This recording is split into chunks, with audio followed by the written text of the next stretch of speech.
What's up guys? Kumusta kayo? It's me again, Joseph Kate. So for today's video guys, let's talk about canceling BDO credit card. So when we say canceling guys, you are going to cut that services that BDO credit card has to offer. And of course, makakat na rin yung pagbabayad mo ng annual fee every year. Yun naman yung maganda doon. And of course, yung credit limit, hindi mo na magagamit kasi kinat mo na yung credit card. At saka pag-uusapan natin guys kung paano nga ba yung steps, kung ano yung dapat nyong gawin para ma-cancel or ma-cut yung BDO credit card na yon. Pero bago yun, nais muna kitang imbitahan na mag-subscribe sa YouTube channel ko kung bago ka pa lang kasi marami pa po akong isi-share ng mga tutorials, knowledge, and experience of mine in the future. Kaya naman huwag niyong kalimutan mag-subscribe para updated kayo lagi sa mga vlogs na i-upload ko. Yun lang po at sobrang maraming salamat po. So ito guys, before anything else, I would like to say sorry to see you leaving. So ano nga ba yung meron? Bakit balak mong ipakat yung BDO credit card mo? I'm so sorry for that. Baka kasi iba yung kwento mo. So ito guys, kapag kinancel ninyo yung credit card ninyo, nais ko lang bigyan ng highlight or I would like to emphasize na dapat bayaran nyo muna lahat ng kailangan nyong bayaran. Kasi hindi maganda na tatawag kayo sa customer service o magre-request kayo ng credit card cancellation sa BDO na may outstanding balance pala kayo. Kasi anong iisipin ng bangko kapag ginawa nyo yun?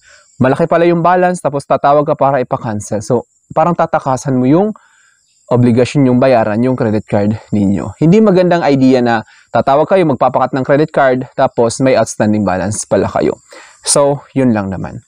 Ito guys, to cancel a BDO credit card, call the BDO contact center immediately at +632-8888, 4 na 8, then 4 na 0, then. Or the numbers provided on their credit card services page. So, sa BDO kasi guys, merong credit card department. So, pag tinawag nyo, itong nakikita nyo dito ngayon na 8888-0000, ito yung common hotline. Tapos, pag tumawag kayo doon, ipaprompt ninyo of course sa credit card department. Inform them of your decisions to cancel your card. And be prepared to provide your personal card details before calling. So, before kayo magtawag guys, just make sure na nandyan yung credit card ninyo, yung physical card, and then dapat, syempre, alam ninyo yung certain details dyan.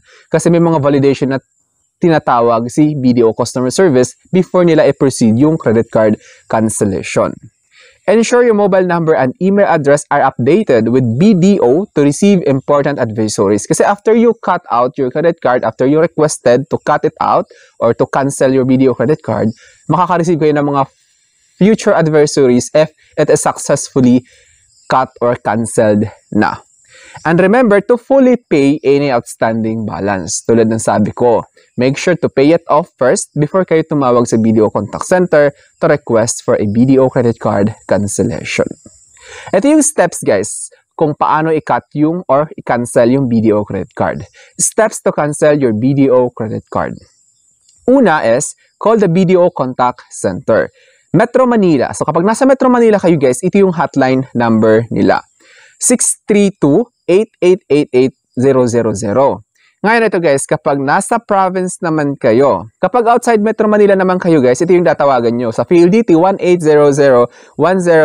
1-800-10631-8000 or sa Globe Lines, 18 then 86318,000.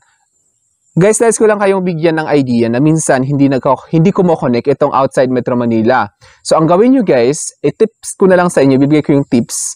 You should just visit nearest BDO branch to request na sabihin nyo lang doon sa teller na gusto nyong tumawag sa BDO Contact Center. Kasi actually guys, yung BDO is anywhere in the Philippines naman siya pagkakaalam ko. Lahat ng province pagkakaalam ko may BDO branches. Ngayon, kung hindi nyo matawagan using your landline, kasi to be honest guys, nasa province ako, tinatry kong tawagan yung 8888-000, hindi ako makakonect. Nakalagay as, this service is not available right now. Parang ganun. Ang ginawa ko, pumupunta ako sa branch, pero hindi ako nagpapakat ng credit card guys.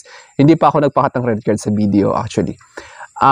Ginawa ko is pumunta ako sa branch. Kasi kahit naman magpapakat ka, pwede ka makitawag sa BDO branch. Kahit na yung pakay nyo is magpapakat kayo ng credit card, okay lang naman yon. Just inform the teller guys na sasabihin nyo, pwede bang i-connect ako sa credit card department ni BDO Contact Center. At sila na yung magtatawag nun din. Hihingin yung ID nyo at saka ay hindi pala yung card number ng credit card ninyo. Kukunin yung credit card ninyo at saka yung birth date ninyo. Kasi kapag tumawag sila, hinahanapan ng credit card number. So, dapat may credit card talaga kayo, syempre, kasi magpapakat nga kayo, di ba? Then, pangalawa is, after nyo na-connect sa video contact center, the next step is request to cancel your card. Clearly state that you want to cancel your BDO credit card. So, all you have to do is just, syempre, pag tumawag kayo, sasagot nyo, this is video contact center, ganyan-ganyan. Then, be polite to say na you would like to cancel your credit card. Huwag mo nang pagalitan yung customer service, kawawa naman. Sabihin mo lang, nabalak mo nang ipa-cancel, tapos magtatanong sila ng reason, sabihin mo lang na ganito, ganyan. They will be happy to assist you naman. Then, pangatlo is provide required information. Be ready to provide your name and card number to the representative for verification and processing. Of course, kailangan yung card number tulad ng sabi ko kasi kailangan mo na yan i-validate ni customer service representative before ituloy or i-proceed yung credit card cancellation ninyo sa BDO. Kasi malay mo naman, ibang tao yung tumatawag at parang gusto lang pagtripan yung credit card mo. Kaya kailangan ni BDO representative yung validation or verification. Huwag kayong magagalit kapag tinatanong kayo for further verification. Then 4 is confirm outstanding balance. Ensure you have paid all outstanding balances, include any remaining unbilled installment transactions. So just make sure lang guys na zero balance yung BDO credit card ninyo before kayo tumawag sa BDO contact center. And then next is confirm account status. The bank will inform you about the cancellation of your card and how to properly dispose it. So ngayon kapag na-confirm na, na-process na, tatanungin kayo ngayon ni BDO contact center representative if you are sure to proceed for BDO credit card or cutting your credit card, your BDO credit card. So kapag na-confirm na ni representative na okay sa'yo, then they will proceed to BDO cancellation, BDO credit card cancellation. Tapos, they will give you advice what to do on how to dispose your credit card properly. Important reminders guys, check for a cancellation option. While you cannot cancel via BDO online app, so hindi mo pwedeng i-cancel yung credit card natin via BDO online, but you can temporarily lock your card for security reasons. So, hindi mo siya pwedeng i-cut BDO online, kailangan talaga tumawag sa contact center, pero pwede mo siyang i-lock all the time, anytime, actually, real time siya, na gagamit ko yung lock and unlock feature sa BDO online. Then, second important reminders is, update contact information. Make sure your mobile number, email address, and billing address are updated to receive important advisories about your account. So, make sure lang guys na yung mobile number at saka email dapat updated yon. Kasi makaka-receive kayo ng future advisories kung successfully canceled na yung BDO credit card ninyo. And then, dispose of your card properly. Once your card is canceled, cut all the card details, card number, expiry date, CVV, and chip before disposing it. So, you have to destroy your physical credit card. So, ito guys, may nagtanong if it will hurt your credit history.